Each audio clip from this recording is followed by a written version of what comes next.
Hoy hablamos acerca de una figura financiera también, que bueno, que adelanto que representa un hito dentro de lo que es la literatura financiera local, también lo que es, a todo lo que trabajamos en el sector financiero, sabemos lo que vale esto, lo que representa. Y bien, hablamos de SPV, Special Purpose Vehicle, en su estructura básica, todos los elementos que representa, que lo componen realmente, que es muy complejo, ¿verdad? De la mano de una persona que, bueno, que estuvo dentro del equipo, liderando el equipo, con varios otros estudios jurídicos, también otros advisors, para que esto sea una realidad.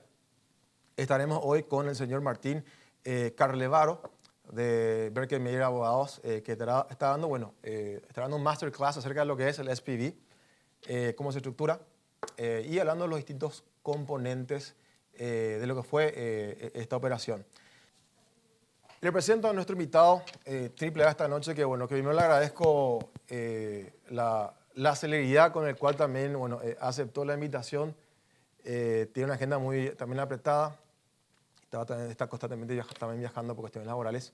Y bueno, está con nosotros esta noche el señor Martín Carlevaro, quien hablará acerca de lo que es el SPV y sus implicancias, estructura y lo que fue también este milestone, que al final del programa estaremos dando un breve detalle sobre el mismo. Gracias, Martín, por estar esta noche. No, muchas gracias, Stan, por la invitación a tu programa y espero que pueda aportar algo en este intercambio de opiniones. Estoy más que seguro de eso. Y querido Martín, como siempre, como es un rito acá en el programa, siempre mencionamos el perfil profesional que tienen nuestros invitados. Acá tenemos una placa, señor director. Bien, ¿quién es Martín Carlevaro? Estudió leyes en la Universidad Católica en Argentina, luego hizo un MBA en el IAE. Se especializa en varias cosas referentes a lo que es el mundo de las inversiones y las finanzas. Ahí tenemos Project Finance, M&A, infraestructura, concesiones de obras, las PPP, las alianzas público-privadas. Trabajó con varios proyectos en varios países, más de unos 30 proyectos en Estados Unidos, Brasil, Colombia, Perú. O sea, conoce las leyes de varios países, las diferencias, la experiencia que hay con los ministerios de obras de respectivos países, que serán seguramente bastante ricas. Ese know-how que tiene, y tiene más de 20 años de experiencia dentro de lo que es el mundo de las leyes, de los contratos, de las inversiones. Trabajó como Regional Legal Counsel de la firma, a ver si lo digo bien, señor, Skanska Infrastructure, ¿ok? Y desde hace unos años ya es partner del Berkey Meyer, el estudio jurídico Berkey Meyer, que también aprovecho y un saludo también a los señores socios, también al crew, a los abogados también que están ahí. Que fuimos también compañeros el año pasado en un curso del ICC de Dispute Boards. También lideró, como también le decía, la primera APP licitada para la ampliación y duplicación de las rutas 2 y 7, que ya es muy conocido, como decía, es un hito. Y trabajó, asesoró con un equipo multidisciplinario lo que es una realidad ya, financiamiento de un segmento del corredor bioceánico a través de una figura que estaremos hablando hoy, presentando hoy académicamente. Y bueno, gracias de vuelta, señor, por estar. Nos honra que esté acá. Una cosa, y entramos ya al primer tema, mi querido. No me tengo que olvidar, nuestra amiga Carrie Kim de Coffee Bean Tea Leaf nos trajo, como siempre, como cada miércoles, un sabor distinto en lo que es bakery, lo que es también té, café. En este caso, ¿qué nos preparó los amigos de Coffee Bean? Se llma el Oreo Cake, la torta Oreo, así como el nombre dice, tiene un componente especial que es los Oreos. ¿Quién no le gustan los Oreos? Y de bebida nos trae el Earl Grey Tea, que es un té de aceite de bergamota, es la fruta. Es una fruta del Mediterráneo que tiene un sabor bastante exótico, como siempre digo. No acostumbra la gente de Coffee Bean Tea Leaf, que uno puede disfrutar en los 3 locales que tiene Coffee Bean. Aquí enfrente, en el Rey Shopping Rey Sol, en el shopping de un mártir, prócer paraguayo, y en el casco antiguo de Asunción. Gracias de vuelta, Coffee Bean. Bien, entrando ya en el tema de esta noche, mi querido señor Martín, ¿verdad? Tenemos este concepto que se estudia tal vez no tanto como quisiera en las universidades, realmente yo como docente universitario, y creo que es muy importante que se conozca, porque creo que es el futuro, ¿verdad? Si vamos a ir sofisticando las finanzas en Paraguay al mundo, creo que esto hay que por lo menos saberlo y qué mejor la parte de una persona que ya ha hecho esto, ¿verdad? Presentamos entonces el concepto del Special Purpose Vehicle o vehículo de propósito especial, sería la traducción en español, o SPV. Y bien, señor Martín, primera consulta, bueno, ¿qué es el SPV? ¿Cómo se estructura? ¿Para qué se utiliza? Perfecto. Bueno, la SPV es, como su nombre lo indica, es un vehículo de propósito específico y existen en varios ámbitos. En el ámbito de las finanzas internacionales se refiere más que nada a un emisor de bonos cuyo propósito específico, en este caso, es financiar un proyecto de infraestructura en algún país, en este caso, por ejemplo, en Paraguay. Perfecto. Esa SPV puede tener la forma de una sociedad comercial o puede tener la forma de un fideicomiso, por ejemplo. Okay. Y esa SPV es la que va a securitizar los flujos futuros del proyecto en cuestión, en este caso en el ejemplo de Paraguay, mediante la emisión de bonos, y con el producido de esa emisión se le presta el dinero al contratista o directamente se compran los derechos de cobro que tiene el contratista frente al Estado. Perfecto. Esta sociedad, si se supone que, supongamos que una sociedad la que hace la SPV, ¿verdad? La que estructura la SPV, puede ser una limited, es una corporation. ¿Cuál es la figura jurídica que se puede utilizar? Sí, se buscan siempre limitar la responsabilidad y que sean bankruptcy remote. Y normalmente son o sociedades comerciales o también fideicomisos, ¿no? Y desde allí se emiten los bonos para financiar proyectos de infraestructura. Perfecto. Ya que también menciona el fideicomiso, señor Martín, bueno, acá tenemos una placa. ¿Cómo se relaciona el SPV con el fideicomiso? Hay muchas similitudes, tal vez alguna también diferencia. Bueno, ¿cómo se entiende eso?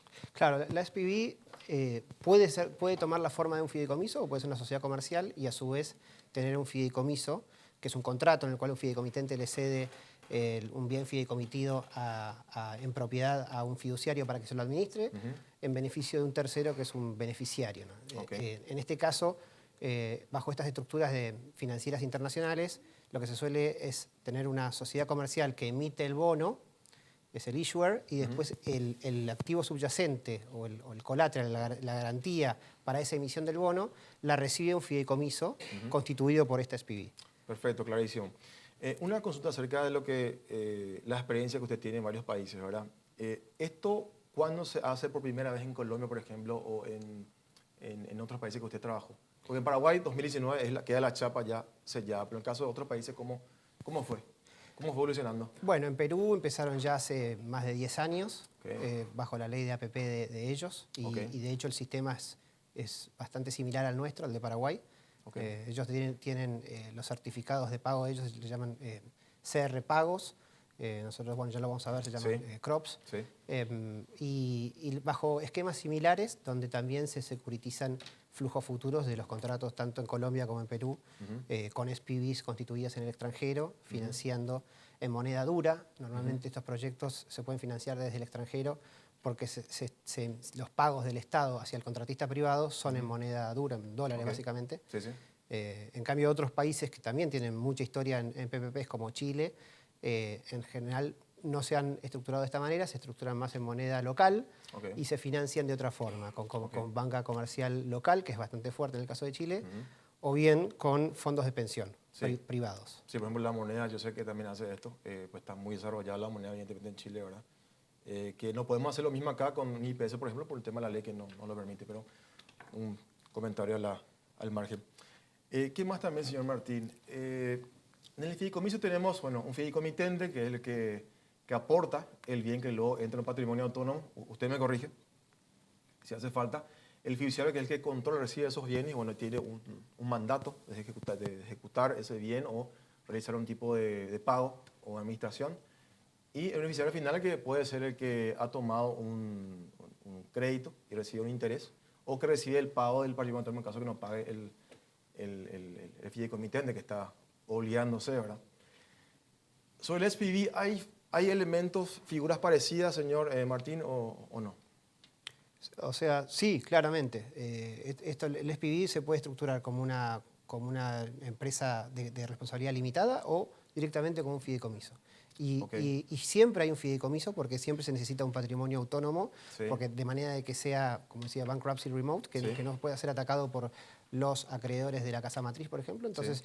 lo que se busca es frizar esos activos, que son el activo subyacente para la emisión del bono. Entonces, sí Clarísimo. o sí siempre hay un fideicomiso, ya sea que sea la propia SPV o que sea un contrato de fideicomiso armado para recibir este activo subyacente que son los pagos futuros, digamos. Clarísimo. Entonces, resumiendo así rápidamente, bueno, entonces yo estructuro un SPV donde hay que segregar un activo que queda a favor de el que está, digamos, arriesgando un capital, que vamos a hablarlo en un rato más, ¿verdad?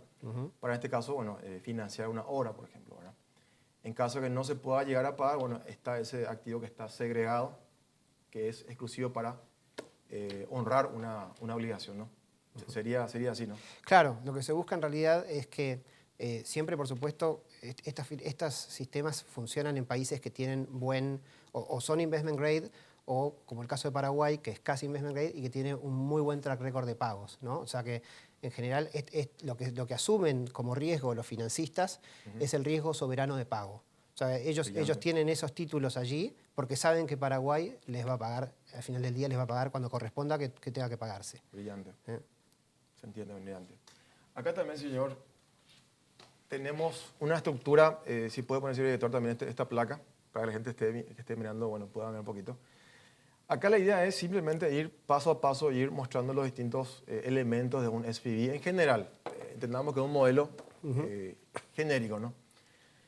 Está arriba los suscriptores que también lo decíamos hoy, que son los estructuradores, ¿no? Que trabajan con los inversores, que son los que suscriben esta opción de inversión en este caso, o financiamiento. Una jurisdicción que tiene que elegirse entre, bueno, varios que hay, que utilizan los bancos de inversión, por ejemplo, que hay término custodio de por medio. Acá en el medio vemos lo que es el fondeo en sí que se va a obtener. Hay una tasa o un plazo también que se estipula y un contratista, un deudor que se obliga, bueno, al final del proceso ir pagando una tasa de interés, ¿verdad? Acá a la derecha está lo que es el colateral, el crop, que ya enseguida va a estar hablando el señor Martín sobre eso, y el Estado que está también ahí como que sustentando esto porque es el que al final del día tiene que, bueno, responder por los pagos. También entre la estructura, bueno, quienes tienen que dar una calificación de esta estructuración. Por último, el por qué se hace esto para una financiación de obra pública que se puede ir pagando a través de peajes o impuestos, ¿verdad? Que a la vez bueno, son sustentos también para ir pagando el flujo de ese crédito, que al final es un crédito, ¿no? Así es. ¿Cómo podríamos ir por partes, señor? No, está Martín, bien. Una aclaración nomás. En el caso de las obras públicas llave en mano que tenemos en Paraguay, el Tesoro va a ser frente a esos pagos, luego de terminada la obra, puede ser a través de cobro de impuestos, por supuesto, que se va nutriendo, o a través de préstamos que pueda recibir a través de bonos soberanos o con banca multilateral, lo que fuere. En general, lo que son peajes son más bien para financiar proyectos donde, además de la obra, el privado va a tener también que ser responsable de la operación y mantenimiento posterior. Okay. Entonces, los peajes que se cobren van a ir directamente al contratista para financiar. ¿Sí? Un costo operativo, claro, para ellos. Perfecto. ¿Le parece hacer una pequeña pausa, señor Martín? Después entramos ya más en detalle sobre cada uno. ¿Le parece? Sí. Estamos muy bien de tiempo. Bueno, el concepto en sí, lo que hace SPV, ya lo acaba de citar el señor Martín. Los elementos en general. Ya después de la pausa entramos en detalle a cada uno de los elementos, ver un poquito, bueno, ejemplo de quiénes son, qué hacen, también el scope que tiene cada uno. Y bueno, muy interesante lo que estamos charlando hoy con el señor. Bien, hicimos con el señor. A ver, entrando en detalle, mi querido. Primera parte de toda la estructura que estuvimos mostrando hace un minuto, ¿verdad? Antes de entrar al corte, ¿verdad? Los estructuradores de esta figura. Hablamos de SPV, pero hace falta instituciones que bueno, hagan el financiamiento, que obtengan el capital, ¿no? Correr las propias de ellos, ¿no? Acá tenemos ejemplos de, bueno, marcas ya reconocidas mundialmente, ¿verdad? JP Morgan, Goldman Sachs, Bank of America, el Citicorp, el UBS. ¿Qué podemos decir de estas instituciones, mi querido Martín? Bueno, primero que las SPVs, como hablábamos antes, son vehículos constituidos por estos señores que estructuran estos financiamientos. Son vehículos huérfanos, pero que los que constituyen y estructuran son las grandes bancas de inversión de Estados Unidos. Ok. Generalmente van por tickets grandes, no van por proyectos de menos de 100, 150 millones de dólares. Ok. Por eso en Paraguay tenemos muchos proyectos, teníamos sobre todo proyectos muy grandes y por eso despertó el interés de este tipo de monstruos de Estados Unidos, ¿no? Brillante. Esta banca de inversión, estructura, es la que organiza la emisión, consigue los inversores, a veces inclusive hasta son underwriters, es decir, que compran toda la emisión primero y después se la venden a los inversores finales. Digamos. Buen tema, underwriting para otro día, por cierto. También hacen los roadshows, también y hacen todo, Claro. ¿verdad? Perfecto. Entonces, para tener en cuenta, bueno, ellos son los que estructuran, ellos son los que deciden el vehículo que se va a utilizar, ¿verdad? ¿Tiene un ticket mínimo de, sería 100 millones, señor Martín? Sí, sí, en general a estos monstruos no los moves por menos Por eso. de 100 millones de dólares. Lo que le comentaba antes de entrar al aire, ¿se acuerda lo que comenté? Sí. Era muy por debajo ese valor, así que evidentemente no. Fue linda reunión nada más. Bien. Y además buscan, por supuesto, que sean proyectos que se paguen en moneda dura para no tener riesgo de tipo de cambio. Cambiario, sí. Entonces, por eso los proyectos de Paraguay machearon muy bien con lo que fue la banca de inversión con lo que es la banca de inversión de Estados Unidos, ¿no? Brillante. Ahora, estos estructuradores deciden también, aparte del vehículo, también la jurisdicción. ¿Es así? ¿O suele ser así? Sí, ¿no? sí, claro. Ellos, de acuerdo a eficiencias desde el punto de vista societario o desde el punto de vista impositivo o de costos, etcétera, de transacción, normalmente eligen alguna de estas jurisdicciones u otras para constituir estos emisores de los bonos.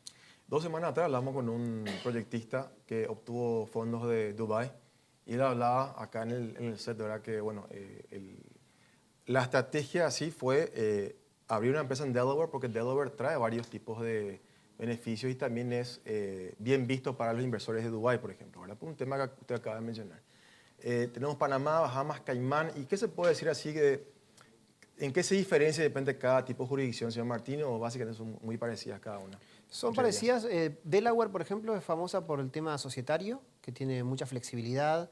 En ese sentido, resuelve bastantes cuestiones que en otras jurisdicciones pueden ser más rígidas o de mayores trámites o de aprobaciones y demás. Creo que Caimán y Bahamas por ahí va más por el lado impositivo. En ese sentido, bueno, hay que ver, cada estructurador tiene su propia visión, su propia estrategia y sus propios asesores. Vamos a ver. Hoy justamente me escribía un seguidor del programa, Martín Isaurralde, que suele ver el programa también. Él inscribió su empresa, dice, en Estonia en 5 minutos. Le costó 2.500 euros, amigo. Claro. Todo electrónico. Bueno, no llegamos a eso todavía acá, ¿verdad? Pero cómo está evolucionando el mundo. Increíble. Sí. Increíble. Perfecto. A ver, algo más también. El dueño de casa, el dueño del sistema, vamos a decir, ¿verdad? La SEC, la Bolsa de Valores de Estados Unidos, ¿verdad?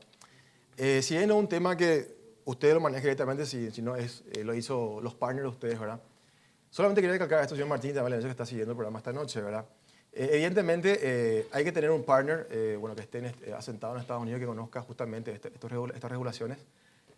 Yo haciendo un poco de chequeo del background de esta figura, bueno, saltaban estas dos figuras, ¿verdad? La regla 144A y la regulación S. Estuve leyendo la página web de la SEC, bastante extenso, muy interesante, ¿verdad? Pero en general, ¿qué se puede resumir estas dos figuras, querido Martín? Sí, son las figuras que se utilizan para este tipo de financiamiento internacional de proyecto. Básicamente lo que se busca es hacer una colocación privada y no pública bajo lo que es la órbita de la SEC, pero sin tener que registrarse en la SEC.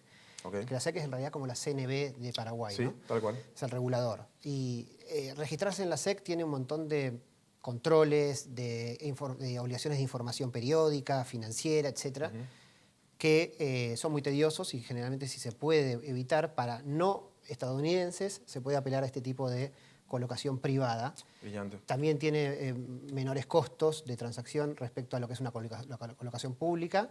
Y finalmente la información financiera para la emisión no es obligatoria. Okay. Obviamente que los inversores no van a invertir en estos instrumentos si no tienen toda la información que se precisa. Por supuesto. Por ejemplo, en el caso de Paraguay está el tema de bioceánico u otros proyectos. Se necesita siempre tratar de hacer un disclosure lo más grande posible para que los inversores tengan un conocimiento del proyecto.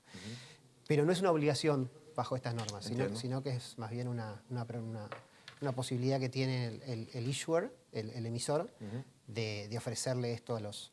y además también para ver qué, de alguna manera para saber qué información se necesita sin tener que seguir toda la normativa SEC. Brillante. Y cuándo se necesita. O sea, uno también puede elegir el cuándo, ¿no? Y haciendo un poco de analogía, pero acercando las distancias, ¿verdad? Acá en Paraguay la CNE estipula lo que tiene que tener un prospecto de emisión, ¿verdad? Pero hay una excepción muy importante que reduce casi al 20% lo que es la información que hace falta si el emisor es un ente municipal, por ejemplo.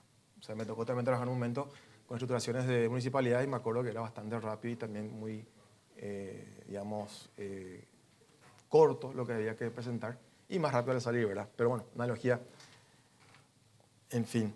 Y la gente que está mirando, bueno, busquen Rule 144A o regla 144A o regulación S.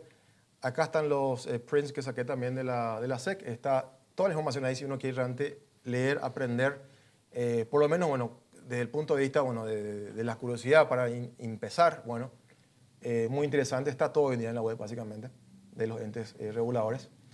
Y bien, otro elemento también, señor Martín, que usted le decía también antes de empezar el programa, que es como la piedra angular de todo SPV, ¿verdad? Si esto no existe, evidentemente no va a existir posiblemente un SPV, que es, bueno, el colateral. Si puede hablar un poquito sobre esta figura. Sí, perfecto. Es como vos decís, el CROP, o Certificado de Reconocimiento de Pago, que es una figura también que existe en Perú, en Panamá, en Colombia, inclusive en Argentina, con otros nombres. Son, digamos, es de alguna manera lo central en todo este tipo de financiamiento. O sea, el CROP es, cada vez que uno termina un tramo, en el caso de Paraguay tienen que ser tramos utilizables, por ejemplo, un pedazo de una ruta, el Estado emite un título de pago que es fijo, es una obligación incondicional e irrevocable de pago del Estado, autónoma del contrato. Es decir, que si yo no termino la obra, los CROPs que ya se vengaron por los tramos que ya se terminaron de obra, quedaron fijos y no se pueden tocar y no se pueden deducir, por ejemplo, por multas, no se pueden restar multas de ese CROPS. Okay. Entonces, eso es lo que toman los financistas internacionales, básicamente como si fuese un título del Estado, un bono soberano, porque además es una obligación de pago que además tiene garantía soberana el CROP y es deuda pública externa. Está obligado el Estado a pagar, lo va a pagar. Exactamente. Lo tiene que pagar. Y estamos siempre hablando además bajo la ley 5074, que es la ley de llave en mano, que establece ya por ley todas estas características. Y estas características son las que miran los financistas para decir, bueno, sí, yo con ese colateral o con ese activo subyacente estoy dispuesto a asumir este riesgo soberano de Paraguay y emitir un bono para financiar a un consorcio constructor en un proyecto en Paraguay. Brillante, clarísimo. También, señor Martín, otro elemento también importante de todo esto, ya que estamos hablando de mercados internacionales, grandes ligas. Bueno, tenemos estas calificadoras de riesgo que son las más importantes, las que ponen calificación a empresas, también a gobiernos soberanos, ¿verdad? Y bueno, ¿cuál es el rol de estas instituciones, señor Martín? Sí, el rol de las calificadoras de rating es fundamental para que finalmente los inversores, que son los que compran estos títulos, estos bonos emitidos en Nueva York o donde sea, se animen y tengan un confort de que hay un sello de calidad detrás de esta emisión. Brillante. Lo que buscan estas agencias de rating para darle un buen rating a una emisión es que sea, bueno, un proyecto, por supuesto, sólido, bien estructurado, que el contratista sea un contratista que pueda enfrentar ese tipo de obra. Obligación, sí. ¿Sí? En tiempo y forma, porque además acá es muy importante lo en tiempo y forma, a diferencia de una obra pública tradicional, donde de alguna manera hay muchos retrasos porque las obras a veces se demoran, tienen problemas y demás, tienen problemas de todo tipo, y si el gobierno no paga, el contratista puede frenar la obra porque se va pagando por avance de obra mensual. En este caso no, en este caso es muy importante que las obras se terminen en tiempo y forma tal como está estipulado desde el principio, ¿no?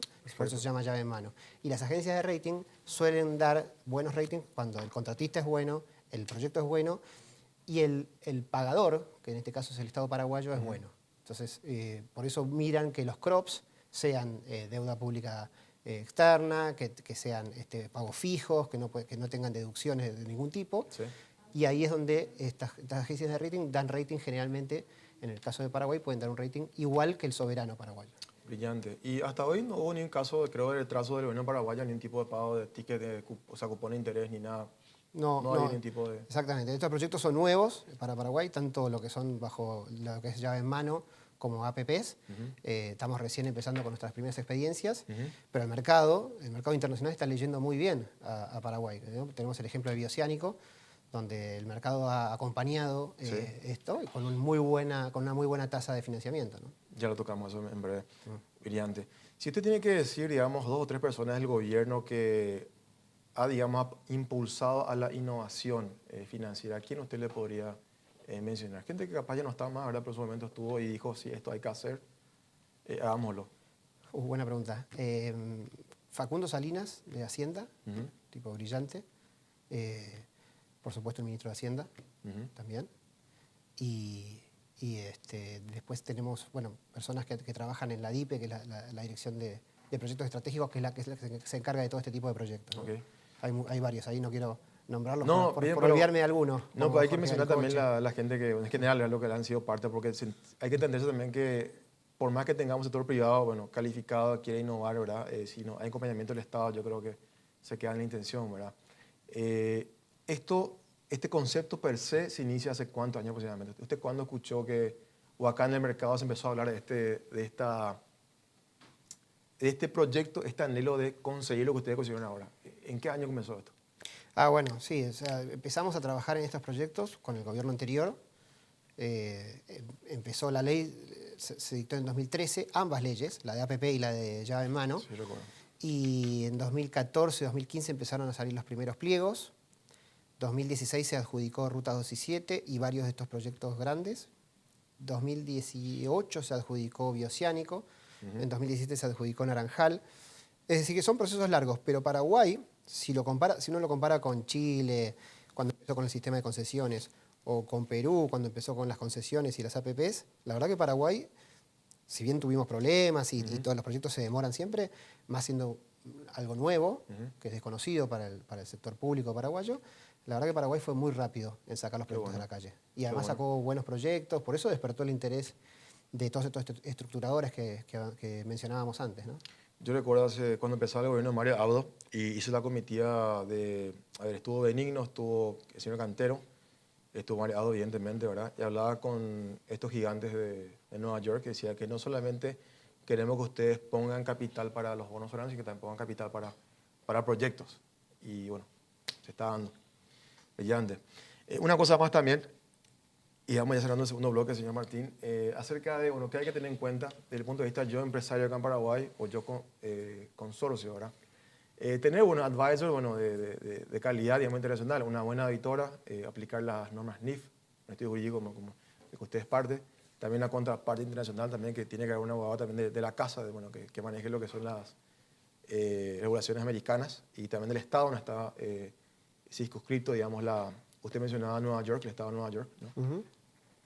¿Qué más se puede agregar, señor? Y la parte técnica falta aquí, el ingeniero independiente, que es contratado por los financistas para controlar que los hitos de obra se vayan cumpliendo en tiempo y forma, porque si no, no desembolsan sus... Es una especie de síndico versión el ingeniero, vamos a ver. Claro, exactamente. Una cosa más que me estoy acordando. ¿Se aplica en estas estructuras la figura del dispute board? ¿Está eso estipulado o no? Totalmente. Tenemos en la mayoría de los proyectos de Paraguay, bajo normas de la ICC, de la Cámara de Comercio Internacional, tanto para APPs, como lo estamos viendo, como también para la ley de llave en mano. Tenemos también inclusive, antes de llegar al Dispute Board, tenemos un mecanismo de solución de negociaciones directas, paneles técnicos, que eso está muy bueno, sobre todo en la APP. En la ley de APP tenemos paneles técnicos, que es generalmente un ingeniero, un economista y un abogado, que deciden sobre la cuestión, siempre y cuando no sea puramente de derecho, ¿no? Brillante. Y después el arbitraje. Qué bueno. Y para la gente que está mirando, señor Martín, ¿cómo se puede conceptuar así rápidamente lo que es un dispute board? Para la gente, bueno, comprende la figura. Bueno, los dispute boards son en lugar de ir, cuando uno tiene un diferendo con su contraparte, en lugar de ir a la justicia, digamos, a un juez que solucione el diferendo, se constituye en general ad hoc un dispute board, o sea, generalmente puede ser 1 o 3 árbitros. Cuando son 3, generalmente cada una de las partes designa un árbitro y el tercero, que es el que preside el arbitraje, es designado por por ambos árbitros ya designados por cada parte. Tienen plazos mucho más cortos y además más técnicos en cuanto a su entendimiento para decidir y resolver el diferendo. Y en general en costos pueden ser, inclusive, como son más cortos, uno puede incurrir en menos costos que en un juicio largo que puede durar 10 años hasta la Corte Suprema y demás. Es importante que los fallos sean inapelables, que no hayan muchas puertas de salida de lo que es el laudo arbitral. Y generalmente lo que estamos viendo es que se trata de circunscribir el dispute board bajo alguna arbitraje internacional o alguna cámara internacional como ICC, un Citral o varias. En el caso de, hay otros APPs, como por ejemplo en Chile, directamente el dispute board no está regido por ninguna de estas cámaras internacionales. Y excelente saber eso. Me gusta cómo se está en serio sofisticando más la estructura de contrato así brillante. Bien, una cosa más también muy importante es lo siguiente, usted lo mencionaba también esta mañana también antes de entrar al programa. Estas tres figuras y bueno, aparte del concepto, señor Martín, riesgos, costos, el time to market y los plazos que pueden utilizarse para financiarse, si puede explicar un poquito. Sí, bueno, en el caso de la obra pública, el Estado retiene la mayoría de los riesgos y le va pagando a la contratista, a la constructora, a medida que avanza la obra, generalmente mediante certificados de avance mensual, ¿no? En cambio, en lo que es obra pública llave en mano, no se paga por avance mensual, sino que una vez que se termina la obra completa, generalmente hay un plazo de gracia y después se paga en cuotas que pueden ser semestrales por 10 o 15 años de acuerdo a cada proyecto, ¿no? Y asume todo el financiamiento el que ganó la concesión, ¿verdad? Exactamente. Asume todo el financiamiento. Muchas veces se suele decir que son más caros estos proyectos que una obra pública tradicional pagada con los impuestos de los ciudadanos o con financiamiento que pueda conseguir el Estado, pero la verdad que no son comparables porque en un caso el Estado, la obra pública, retiene todos estos riesgos, en cambio en el caso de la obra pública con financiamiento o llave en mano, está transfiriendo gran parte de estos riesgos, la mayoría de estos riesgos, al privado. Entonces hay una prima de riesgo que el privado cobra por eso. Entonces, lo mismo pasa con las APPs. O sea, la APP, el contratista no cobra a medida que avanza la obra, sino que cobra después de terminada la obra, que puede ser ya sea por los pagos de los usuarios, peajes si fuese una ruta. A su vez pueden haber pagos por disponibilidad del Estado, pero que generalmente se pagan después de terminar la obra. Con lo cual, de nuevo, tenemos el tema de riesgo. O sea, es el privado que está asumiendo riesgo de construcción, riesgo de pago y todos los riesgos demás, los riesgos financieros y demás. Por eso es que son más caras estos proyectos. Brillante. Y respecto al time to market, el tiempo que tarda en reestructurar en sí y salir, digamos, el contrato, ¿qué tan rápido es? No, estos proyectos tienen muchas complejidades desde el punto de vista técnico, como cualquier obra, pero además también financiero, legal, etcétera, que hace que los estados se tomen su tiempo antes de sacar estos proyectos. Además, como decíamos, como se suelen percibir y que pueden ser proyectos más caros, pero que son mejores, digamos, para el Estado, cuando encuentra un proyecto que realmente amerita hacerlo vía esta modalidad de contratación, ya sea llave en mano o PPP, para llegar a esa conclusión, primero hay que hacer un montón de estudios, como valor por dinero, cuantitativo y cualitativo, para determinar si es mejor la opción de obra pública o la opción de inversión privada. Y después también el costo de la espera pública. Porque puede ser que uno llegue a la conclusión, ¿sabes qué? Aún con la transferencia de riesgos, a mí me conviene hacer una obra pública. Si uno después de hacer el valor por dinero, puede llegar a esa conclusión de que la obra pública es mejor o más barata y más eficiente que ir por el lado de la PPP, porque realmente no se consigue una eficiencia que amerite ir por el lado de la PPP.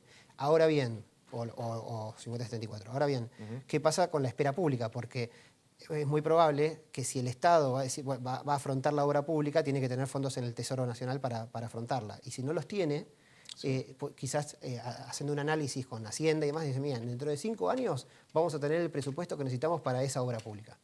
Pero en 5 años no podemos, porque 5 años perdemos mucho dinero como Estado, pues se pueden perder, a dar costos logísticos para trasladar, por ejemplo, granos hacia un puerto porque Sí. no se hizo la obra, costos también más sociales de dejar no conectadas ciertas poblaciones si no se hizo la obra. Entonces, todas esas cuestiones hay que tenerlas en cuenta también para estar comparando situaciones comparables, digamos, ¿no? Porque si no estaríamos comparando peras con bananas. Clarísimo. Y eso es fundamental en estos análisis. Valor por dinero y costo de la espera pública. Con el costo de la espera pública uno se puede dar cuenta cuál es el monto adicional que habría que agregarle a la obra pública. Y ahí sí, si sigue siendo más barato, la obra pública será la modalidad. Brillante. Señor Martín, ¿qué se viene ahora en Paraguay respecto a proyectos de infraestructura con esto que creo, como yo dije, es un hito?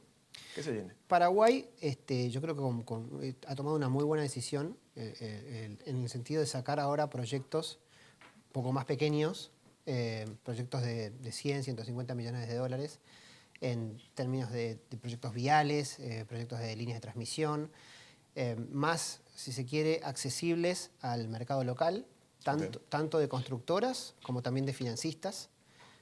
Cada vez hay más interés en financiar este proyecto de la banca local o bien por emisiones de bonos en la BB Pasa, así que me parece que en ese sentido es una buena decisión. Que no todos los proyectos sean de 500 millones de dólares. Sin duda, muchos de ellos van a seguir estando en ese rango.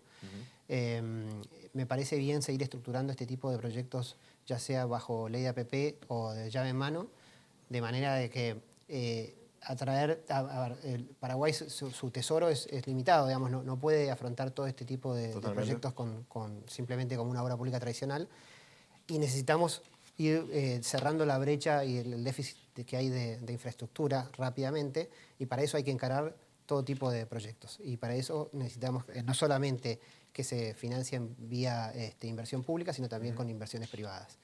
Por eso me parece que en ese sentido se está haciendo un buen trabajo y buenos esfuerzos de parte del gobierno para sacar proyectos que sean atractivos. Sobre todo también hay que aprovechar el gran éxito de lo que tuvo Bioceánico, ¿no? Justamente solo quiero mencionar, ya para ir cerrando el programa, que para mí es un milestone, o sea, un hito realmente lo que se consiguió. Hace justamente aplicar la figura que hablaba el señor Martín en todo el programa. El SPV ha aplicado un proyecto específico que es un tramo de la bioceánica que acá, recordarán este mapa que fue noticia hace varios años, estuvo siempre en lo que es una esperanza desarrollar el Chaco y unir también a Paraguay con los dos océanos, ya que somos mediterráneos. Y bueno, Camino Peralta a la zona de Loma Plata, la zona de las 3 cooperativas más importantes de producción del Chaco, ¿verdad? Y bueno, utilizó justamente esta figura que mencionaba el señor Martín hoy, ¿verdad? Les felicito, en serio, o sea, me encanta poder tener la posibilidad de tener invitados como usted acá en el piso. Gracias. Porque son gente que realmente cambia, dejan una marca. Les felicito, en serio, a usted, a todo el equipo de Meyer, a todo también los equipos de demás estudios que fueron parte que para mí es algo increíble. Yo en realidad felicito a Paraguay por haber logrado atraer semejante interés de parte del mercado internacional con tasas. El Bioceánico, bueno, esto es público, se financió el bono que se emitió hace ya un mes, se financió a tasas de 5,3%, eso es 120 puntos básicos por encima del bono soberano paraguayo. Sí. Perú se está financiando para bonos de proyecto arriba de 150 puntos básicos sobre el soberano peruano. Imagínense el éxito de Paraguay sin ser todavía investment grade. Así que en ese sentido me parece que es un buen momento para aprovechar este tipo de herramientas. Encima tuvieron overbooking, tengo entendido también, ¿no? El triple, o sea, exactamente. No, fue un éxito fantástico. Después se tuvo... La verdad que este tipo de financiamientos hay que aprovecharlos, porque no siempre se dan. Paraguay no siempre va a estar en este tipo de tasas. De alguna manera, por eso yo también hacía hincapié, perfecto, que se haga obra pública, que se emitan bonos soberanos, que con banca multilateral también, pero no dejemos de aprovechar estas tasas tan interesantes para infraestructura pública. Brillante. En manos de privados también. Brillante.